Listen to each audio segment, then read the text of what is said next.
కేంద్ర విద్యాశాఖ మంత్రి ధర్మేంద్ర ప్రధాన్ ని బర్తరఫ్ చేయాలని భీమ్ ఆర్మీ ఆజాద్ సమాజ్ పార్టీ జిల్లా అధ్యక్షుడు షేక్ షకీల్ డిమాండ్ చేశారు.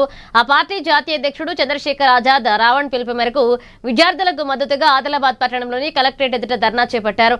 ఢిల్లీలో శాంతియుతంగా నిరసన తెలుపుతున్న విద్యార్థులకు న్యాయం చేయాలన్నారు. ఘటనపై కేంద్రం స్పందించే వరకు ఆందోళన కార్యక్రమాలు చేస్తామన్నారు. नहीं चलेगी।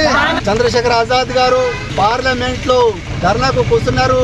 అదే విధంగా మన దేశ వ్యాప్తంగా ఎక్కడ అయితే భీమ్ ఆర్మీ స్థాపన ఉన్నది అక్కడ మేము ధర్నాలు చేస్తున్నాం. ఆయన ఆదేశాల మేరకు ఎప్పుడు దాకా అయితే ధర్మేంద్ర ప్రధాన్ రాజీనామా చేయరు అప్పటిదాకా మేము ధర్నాలు కొనసాగుతామని మేము భీమ్ ఆర్మీ ఆజాద్ సమాజ్ పార్టీ తరఫున డిమాండ్ చేస్తున్నాం. Bhim army Azad Samaj party district president Sheikh Shakeel. Chandrashekhar Azad గారు పార్లమెంట్ లో ధర్నాకు కూర్చున్నారు.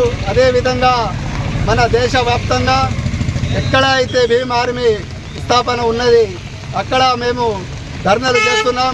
ఆయన ఆదేశాల మేరకు ఎప్పుడు దాకా అయితే ధర్మేంద్ర ప్రధాన్ రాజీనామా చేయరు అప్పటిదాకా మేము ధర్నాలు కొనసాగుతామని మేము భీమ్ ఆర్మీ ఆజాద్ సమాజ్ పార్టీ తరఫున డిమాండ్ చేస్తున్నాం. Bhim army Azad Samaj party district president Sheikh Shakeel. Chandrashekhar Azad గారు పార్లమెంట్ లో